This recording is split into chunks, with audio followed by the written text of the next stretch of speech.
Bees have been busy for millions of years now, and they're not about to stop anytime soon.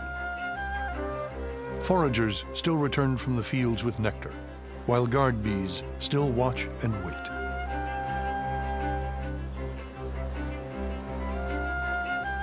There's treasure in this beekeeper's hive, and all are sworn to protect it with their lives.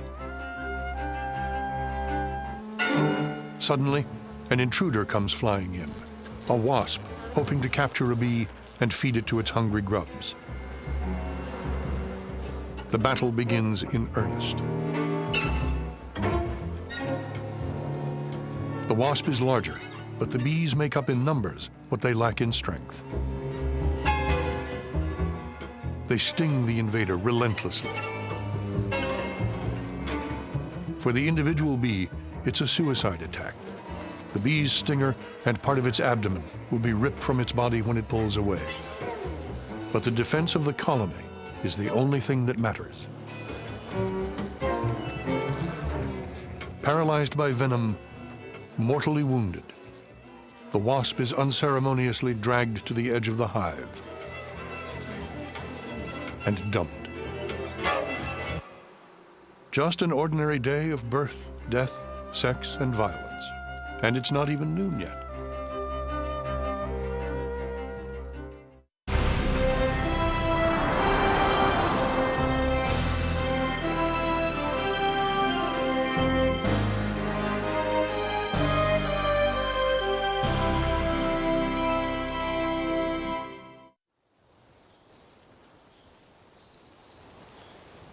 Ah, spring.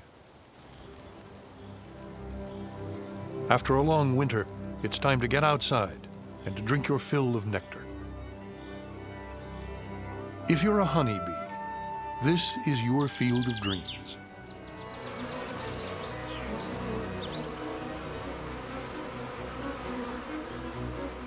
Bees get almost all of their food from flowers.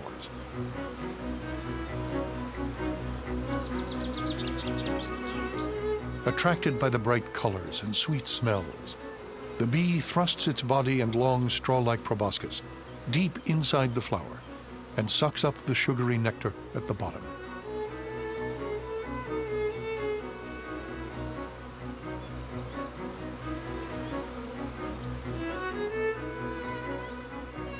Pollen, the bee's source of protein, is also on the shopping list. While the bee is gathering nectar, pollen collects on the small hairs of its body.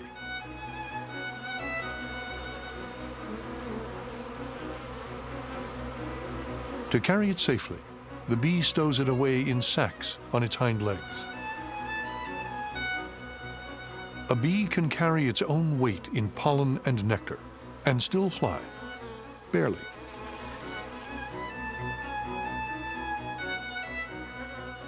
Some food will fuel the bee's own activity, but most will be saved for the communal hive.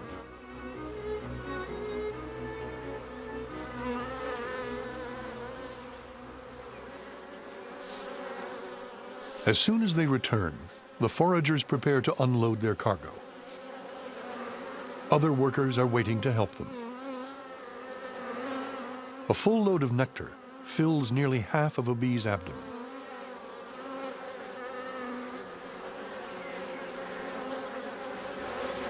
The foragers bring up the nectar from their stomachs into their mouths. Household bees then suck it out.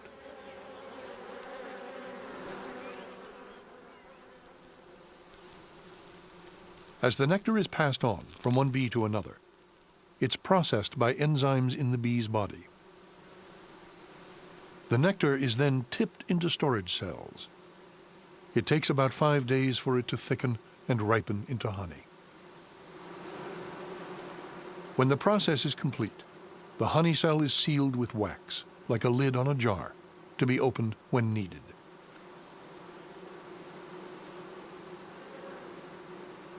Pollen is stored separately in other cells. Later, it's mixed with honey and used, for the most part, to feed the young.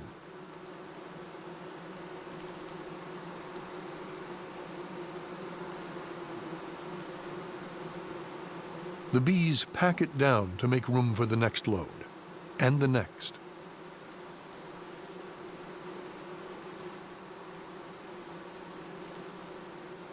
Together, the dark pollen cells and lighter honey cells make up the bee's pantry.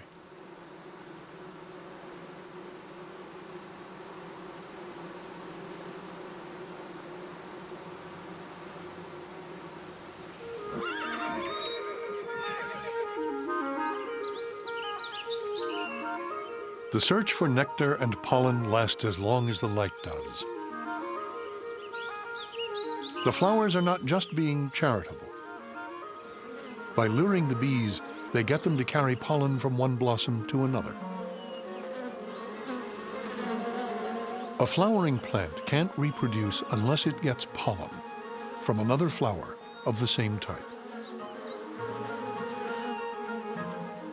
Without bees, most would die.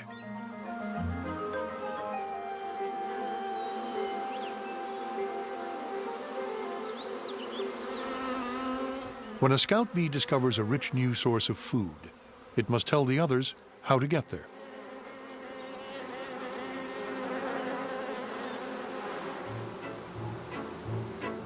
This is the waggle dance.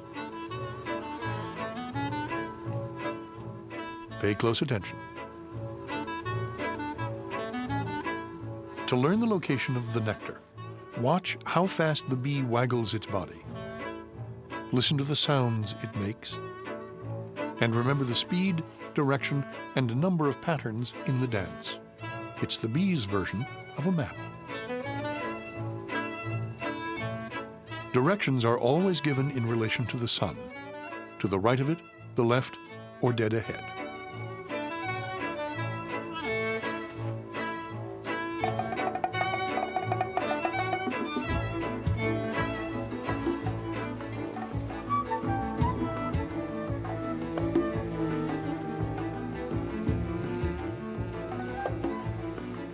Success at last.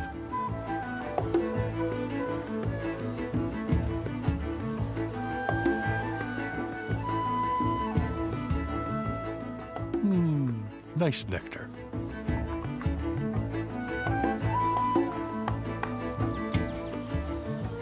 It takes the nectar from 5 million flowers to make 1 pint of honey.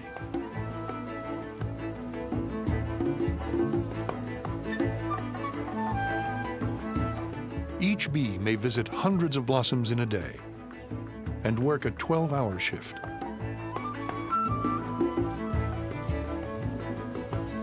They make about 10 journeys in a day, with each trip lasting roughly an hour.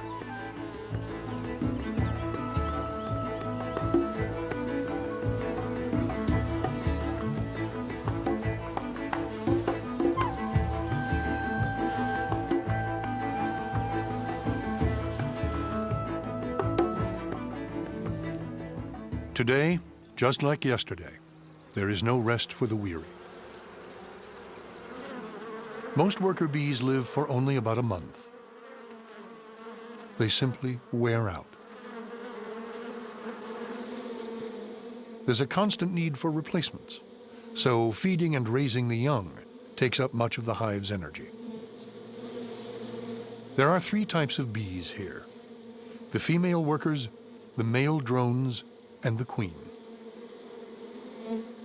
The workers are the smallest, but they do all the work of the hive, from nursing the young to foraging. Every few days, they take on a new job, running through all of them in the course of their lives. The drones, who are medium-sized, mate with the colony's queen, their one and only job. They don't forage for food. They don't even have stingers to protect themselves. The queen has only one job too, but it's the most important of all. She must lay the eggs for the next generation of workers, drones, and even her own replacement. But first, the queen must mate. And to do that, she must leave the hive. She sets off on her first mating flight when she's about a week old.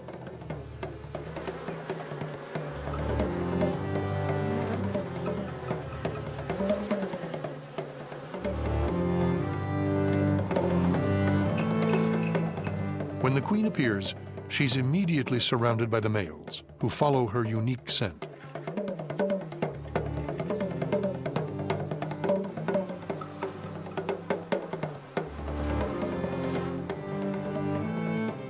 Each of the dozen or so drones who get to mate with the queen dies in the act.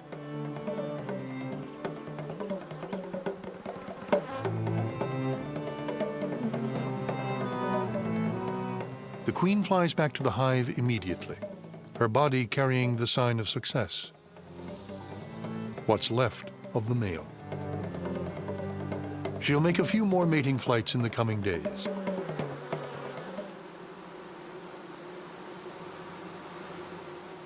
And then have enough sperm in her body to fertilize eggs for the rest of her life, which may last from 1 to 4 years.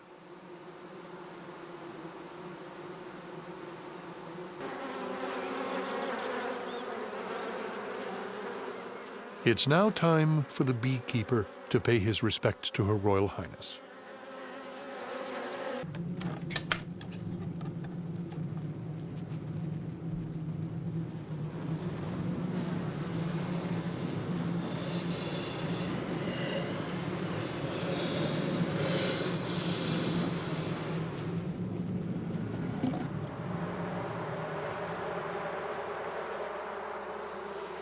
But he comes with an ulterior motive.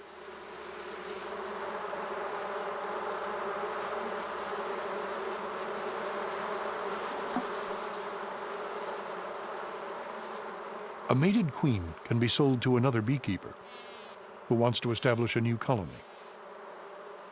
Such valuable property needs to be marked, like the brand on a steer.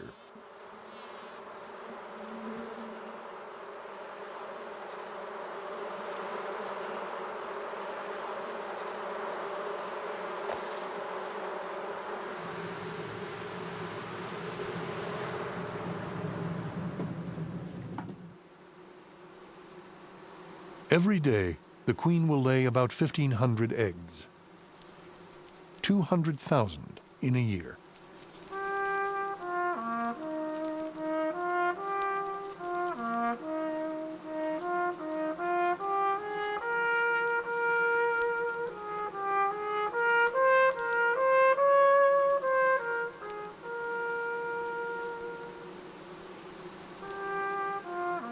It's a tough job, but someone has to do it.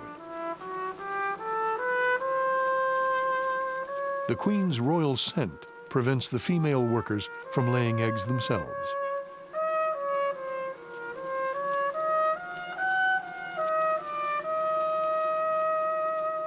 It takes a few days for the eggs to grow into larvae.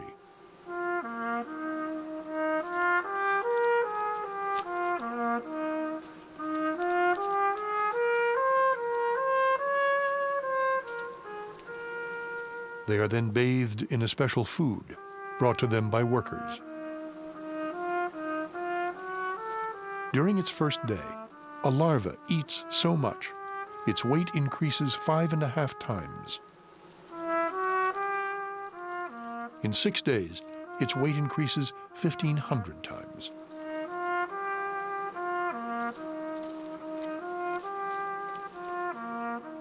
The larvae then spin cocoons, and pupae develop inside, until they emerge 2 weeks later as adult bees.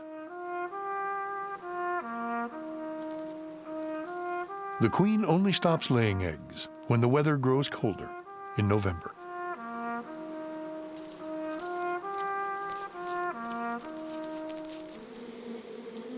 Each bee makes the metamorphosis from egg to larva to adult in about 3 weeks. And there's little surprise about the newborn's sex, since every worker is a female, and almost every bee is a worker.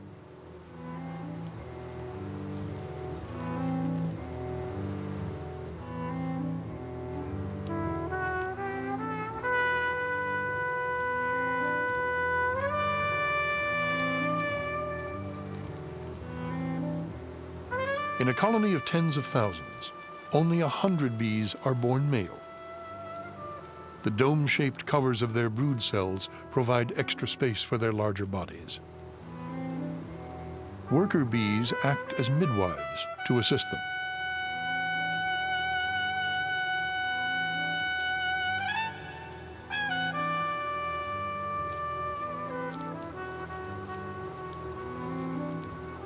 But a worker herself has to fight her way out of her brood cell unaided. No coddling allowed here.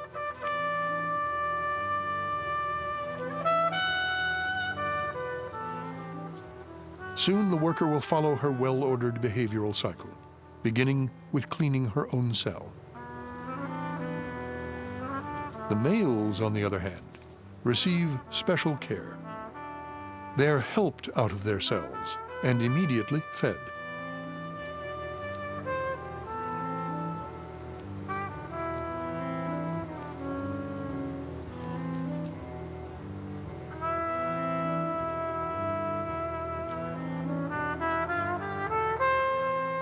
In an otherwise society of equals, the male does not have to work. Even his name, drone, is another word for an idler. His large compound eyes tell of his sole purpose in life, sighting the queen on the mating flight.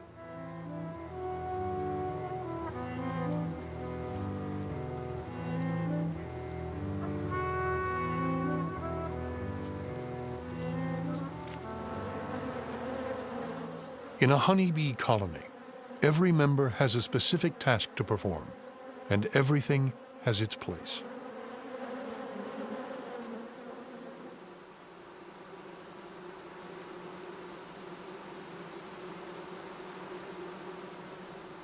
When the colony grows so large that the bees begin to run out of room, they instinctively know that it's time for the old queen to leave with half the population, and a new queen to be crowned. First, construction needs to begin on special queen cells, in which a dozen or so new would-be queens will grow.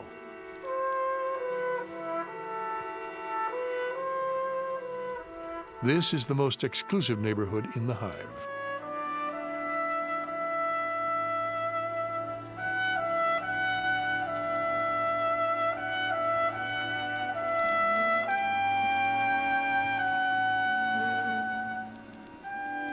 As eggs, all bees are equal. But by feeding grubs a steady diet of royal jelly, a mixture of milky secretions, they're turned into queens.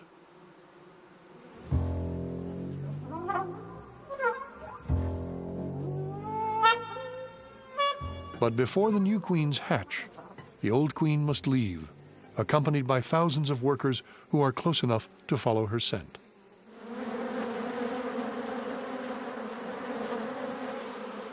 They swarm out of the hive in a mad, swirling rush.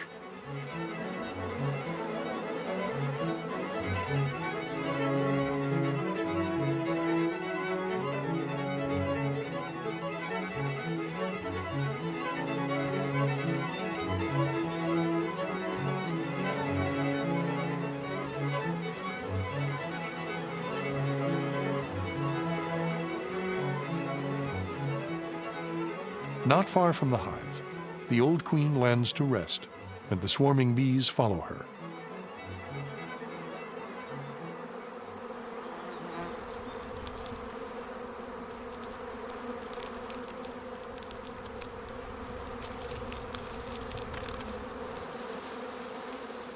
Whenever and wherever she lands, they collect around her to keep her safe and at the right temperature.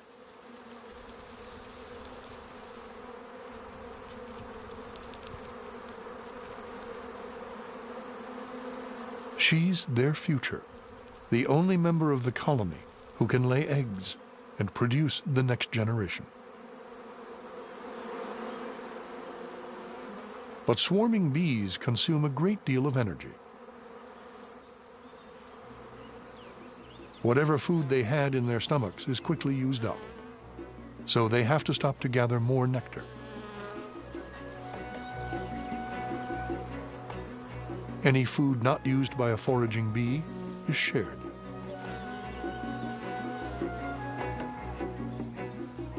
Scouts check out possible sites for a new hive. But with each hour, the danger grows. Out in the open, the bees are extremely vulnerable to predators and bad weather.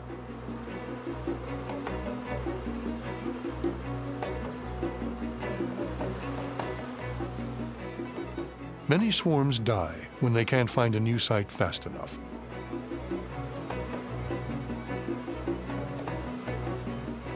But this time, the bees are in luck. They immediately take possession of a hollow fruit tree. Every inch is carefully examined.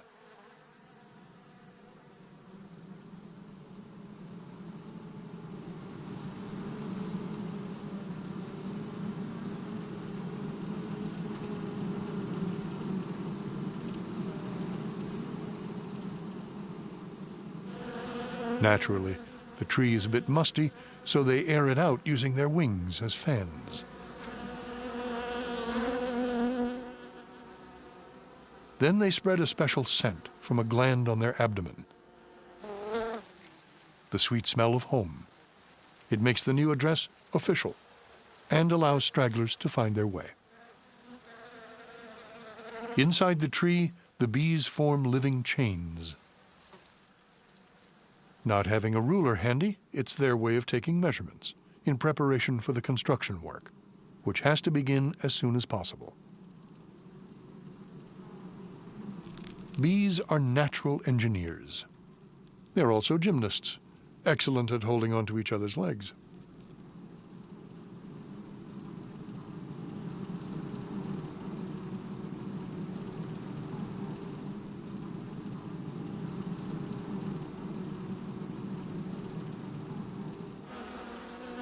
Outside, there's a steady stream of new arrivals.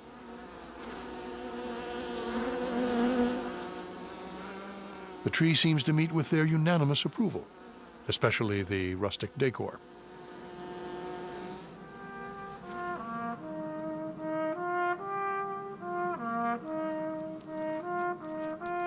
Cell upon cell and row upon row, the hive is built.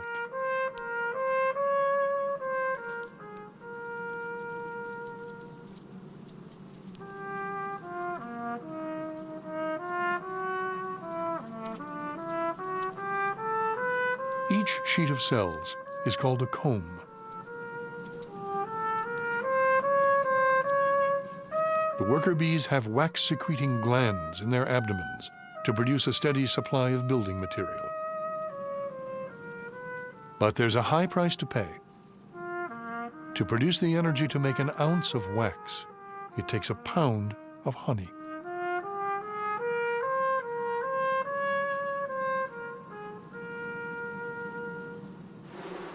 Every cell is a hexagon, sharing a wall with 6 adjacent cells. The comb has 2 layers of cells with a base in between them. That way, there can be open cells on both sides. The wax can be incredibly thin without weakening the structure. A feather-light comb can support pounds of honey. The more cells that are built, the more bees can be born, and the new colony's survival ensured.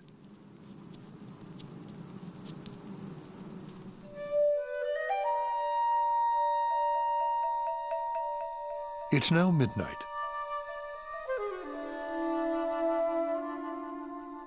Under the penetrating gaze of an owl, the original colony rests, while other creatures stir.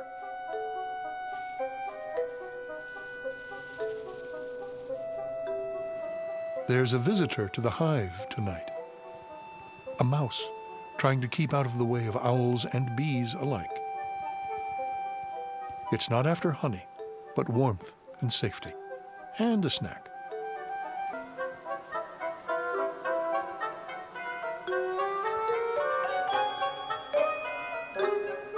The owl is none the wiser.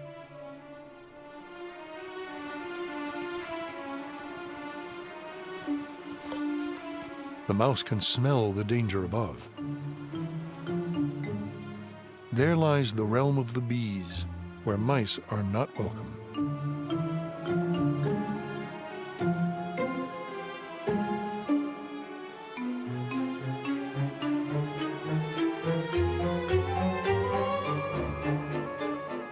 he makes a modest meal of crumbs from the comb.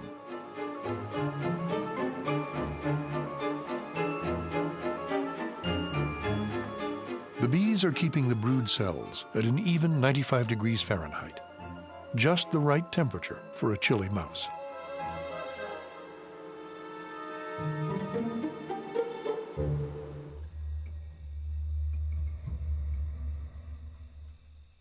The scent of honey is carried on the night air, and some creatures will go to great lengths to steal it. This is the death's head hawk moth. Its sinister name comes from the shape of a skull emblazoned on its back. The moth's limbs are stiff from the cold night air.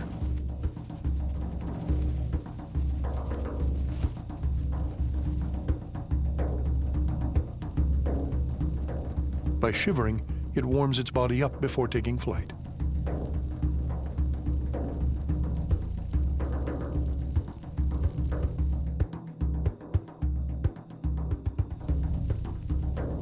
The moth is risking its life on a dangerous mission.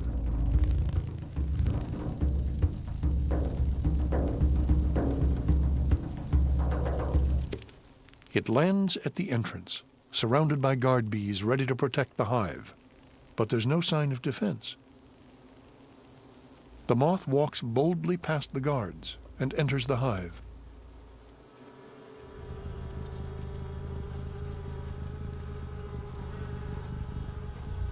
The moth's camouflage is perfect. It produces chemicals that mimic the scent of the beehive. To the bees, having the right smell is more important than being the right size.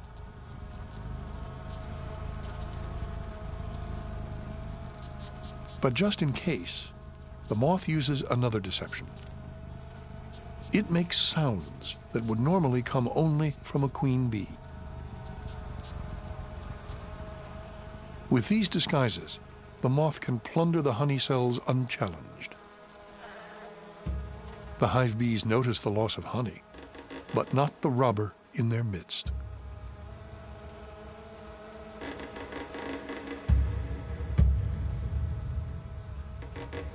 The moth sucks 4 or 5 honey cells dry.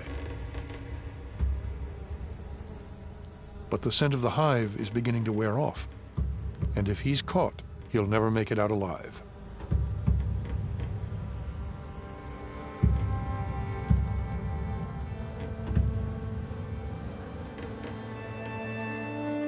He escapes just in time.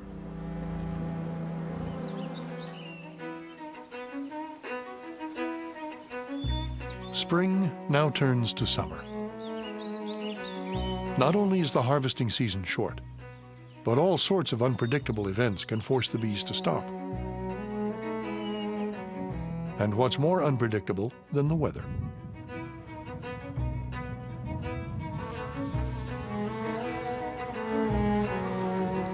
All those who can return quickly to the hive.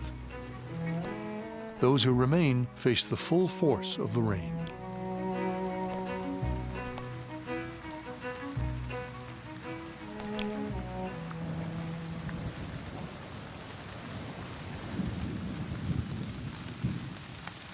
The bees are forced to seek shelter from the downpour.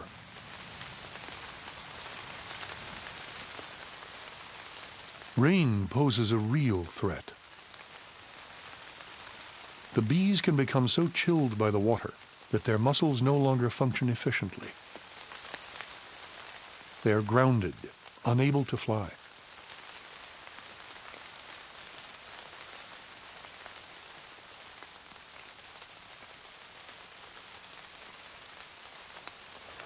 Even the guard bees back at the hive are rendered useless, numbed by the cold.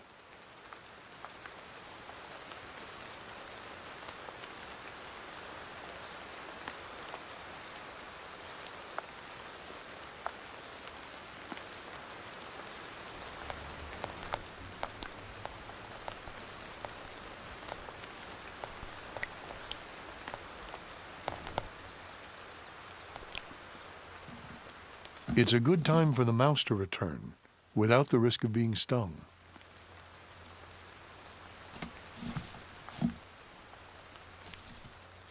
A cluster of sodden bees hangs outside the entrance. Too many foragers tried to seek shelter in the hive at the same time.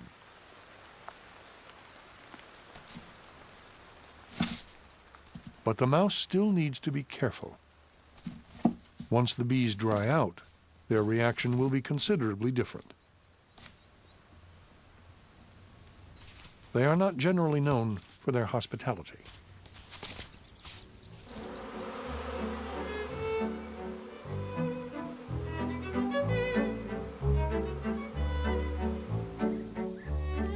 The bees have reason to be wary. There are enemies everywhere, and of these, one of the most dangerous is the bird ominously known as the bee-eater.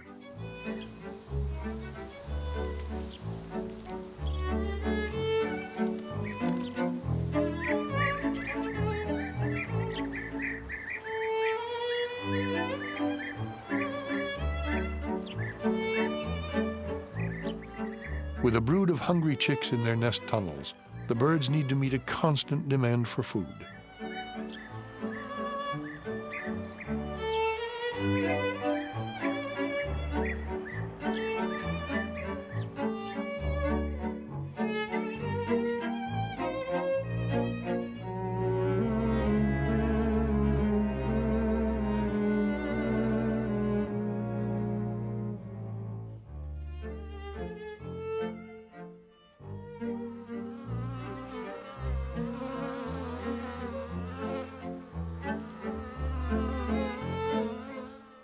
Unfortunately for the bees, the birds are unaffected by the venom in their stings.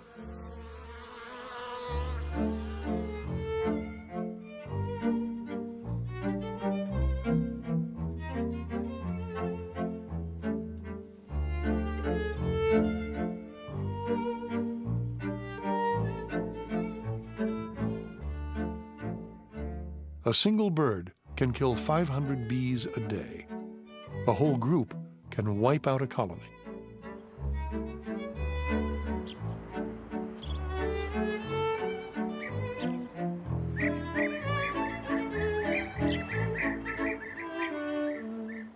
The best the bees can do is become an irritation. But the bee-eater's thick layer of feathers renders most attacks ineffective.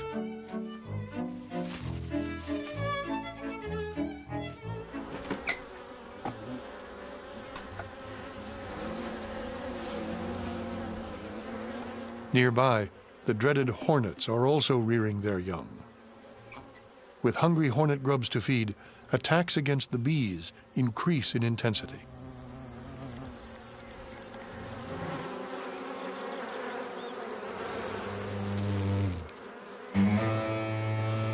The bees counterattack, but no individual stands a chance against a hornet.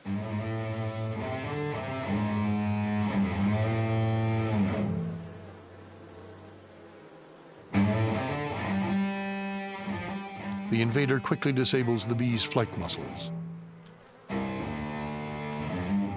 The hornets are nightmare neighbors. They'll remain a constant menace to the bee colony for the rest of the summer.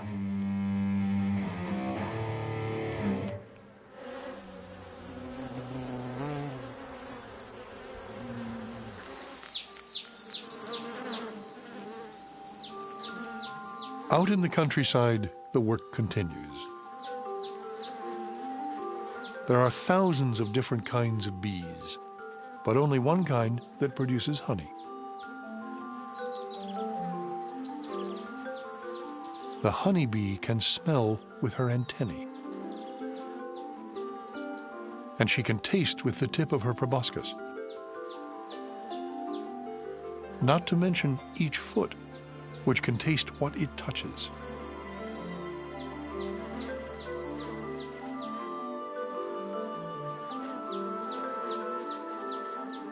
A forager can visit flowers up to 6 miles away from the hive.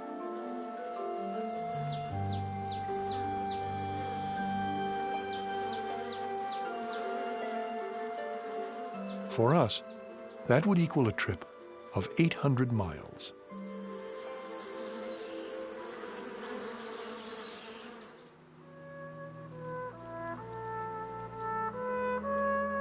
It's now 16 days since the old queen left the hive. Time for a new queen to emerge from the royal apartments to replace her.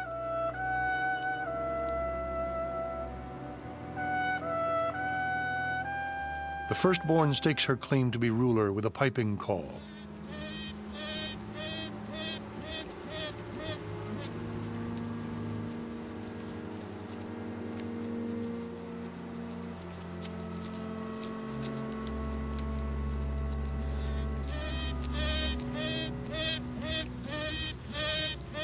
But that's not enough to win the throne. She will also have to fight up to a dozen royal sisters. One possible rival is stung to death through the wall of the brood cell before she can get out.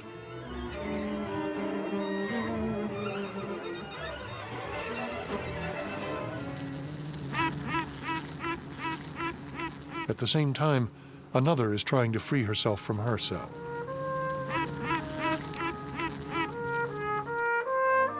The firstborn queen must now act quickly if she wants to remain in power. She heads for the brood cell of the second rival.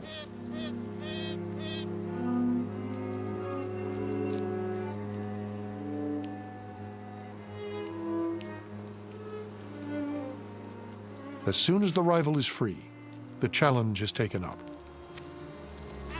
She stakes her own claim with an aggressive call.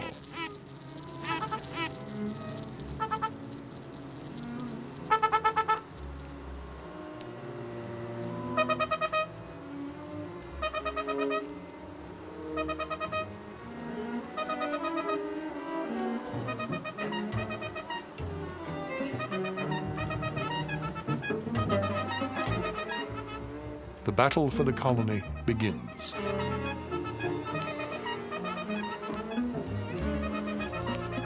The larger, longer queens are in the center, surrounded by workers.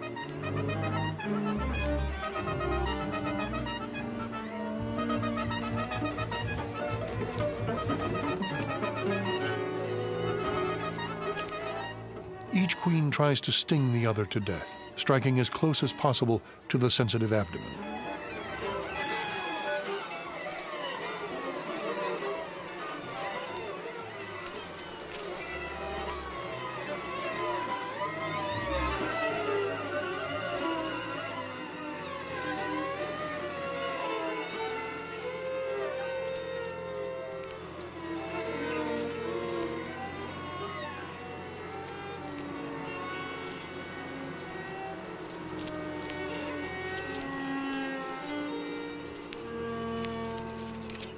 But this time, quite unexpectedly, the battle ends in a draw.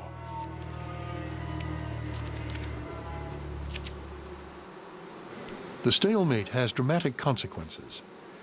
A hive can only have one queen, so the colony must divide yet again. The departing swarm is on a risky mission. The newborn queen that leads it is a virgin and cannot guarantee the new colony's continued existence. Thousands of workers follow her nonetheless, drawn inexorably by her scent.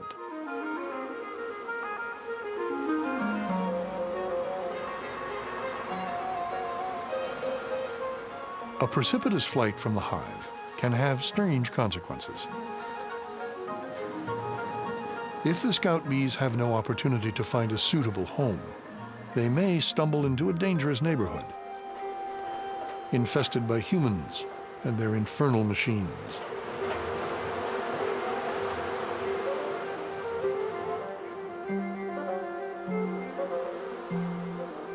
The swarm seeks a temporary resting place.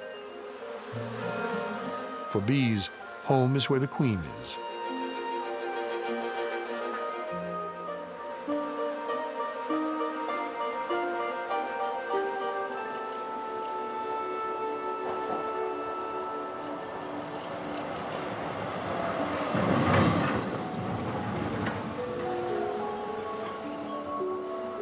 Alighting on a live overhead tram wire shows a definite lack of planning.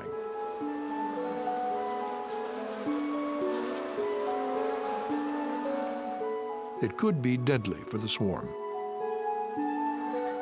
But for passers-by, it's just a diversion.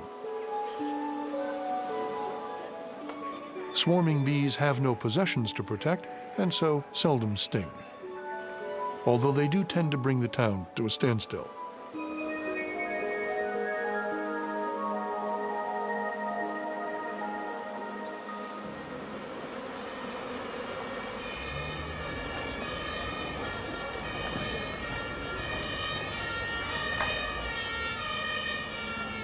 The fire department comes to the rescue.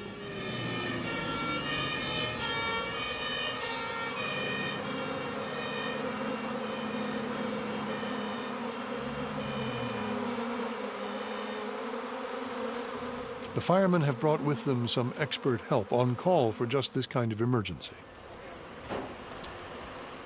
But it's not clear how the beekeepers can get the bewildered colony under control.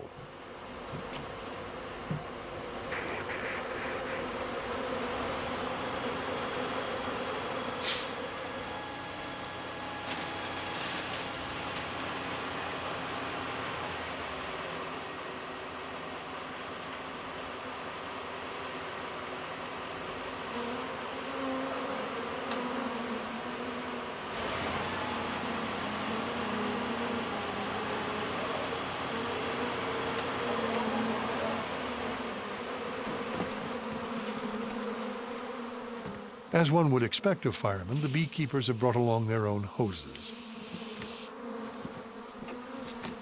The cold water has the effect of calming the bees, at least temporarily.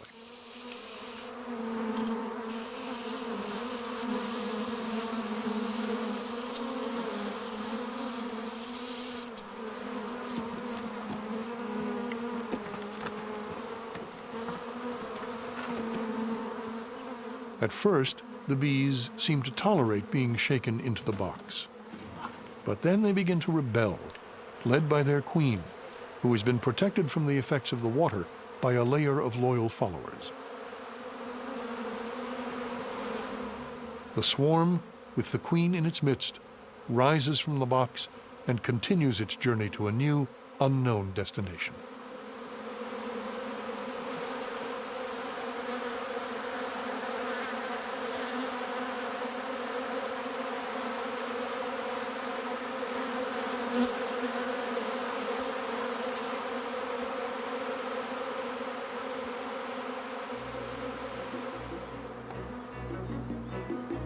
The scouts search for a suitable site for a hive in the nearby woods.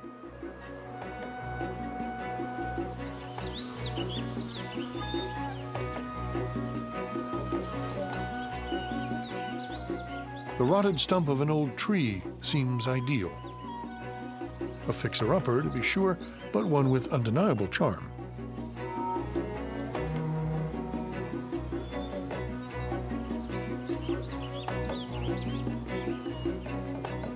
The usual inspections are cautious at first, then progressively more confident. So far, so good. It's empty, it's dry, and it's big enough for the colony. Who could ask for more?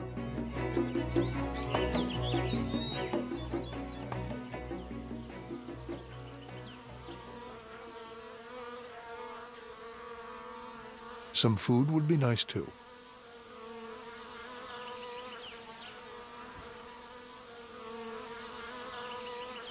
Now that the bees have settled in the woods, they search out honeydew, a sticky liquid containing a great deal of sugar, which they can turn into woodland honey.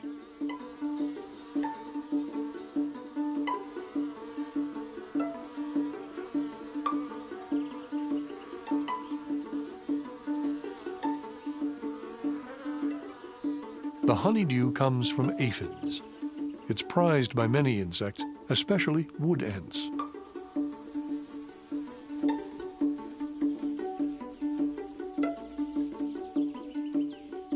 The aphids tap trees to obtain sugary sap, which their bodies turn into honeydew.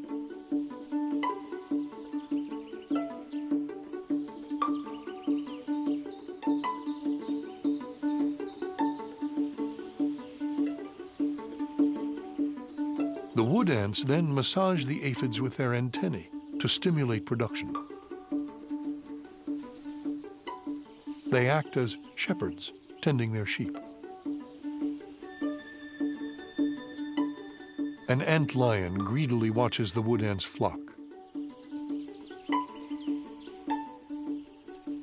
But he'll face stiff resistance.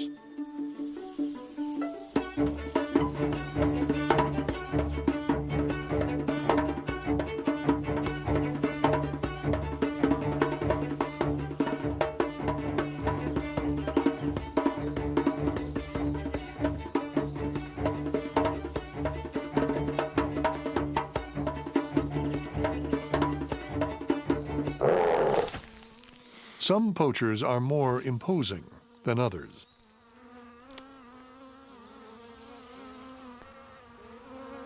Bears spend almost all of their time foraging for food. It's best not to attract their attention. Too late.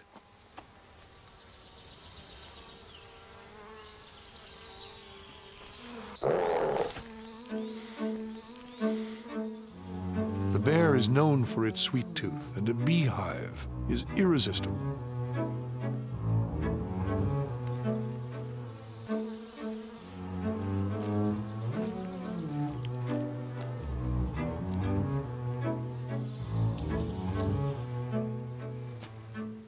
To reach the prized woodland honey, the bear uses brute force.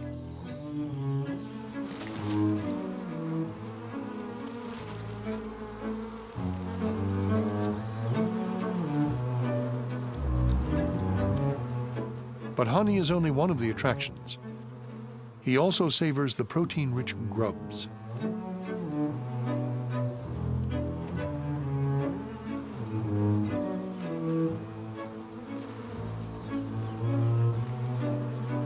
The bees desperately defend their hive. But they're no match for the bear, who shakes off their attacks. His thick fur protects him from the stinging bees long enough for him to wreak maximum damage.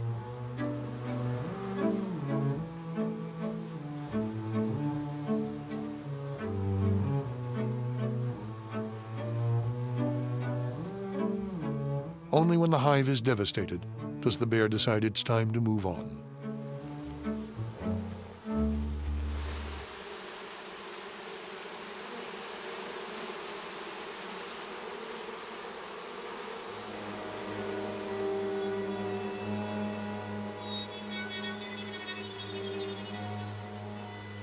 Other, smaller plunderers begin to arrive.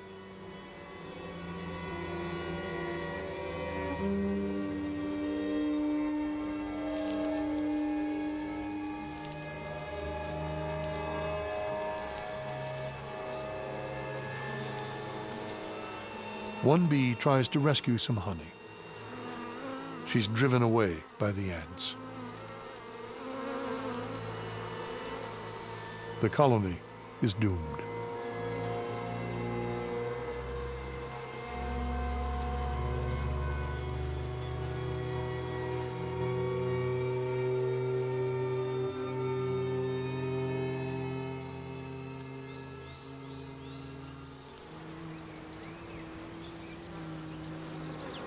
But the original hive is still very much intact.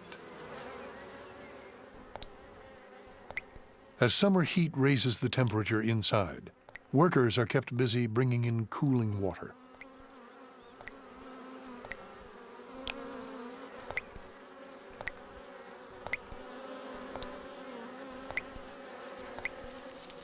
But it's the winter that's the hardest time for the colony. They have only the honey stores set aside in the summer.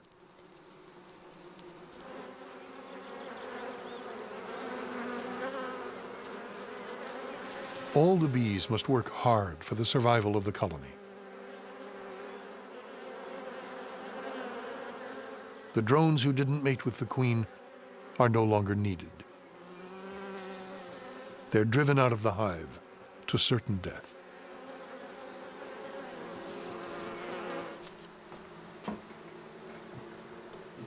The colony must now submit to another indignity.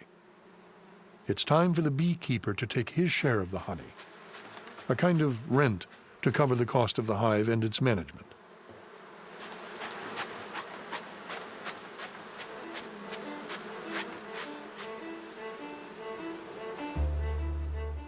Anything he spills is public property.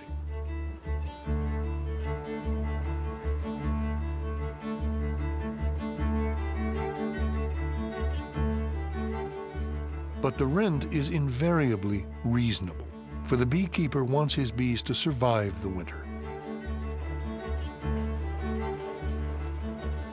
Beekeepers have been harvesting their crop for thousands of years. They've faced ruin from bad weather, predators, and bacterial disease. And yet, year after year, a new generation of workers has taken to the air to bring us the taste of honey.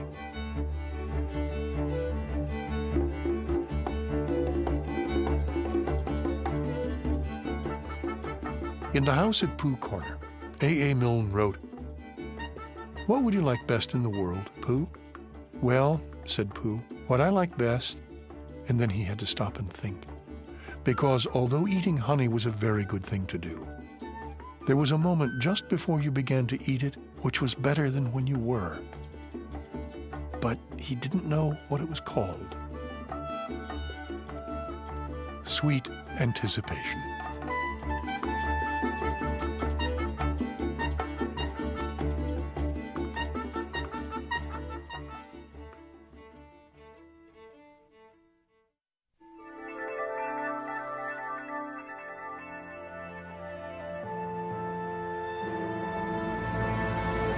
A bee in flight, a mid-air mating, life inside the hive. How did they capture all this on film? Learn the filmmaker's tricks on NOVA's website.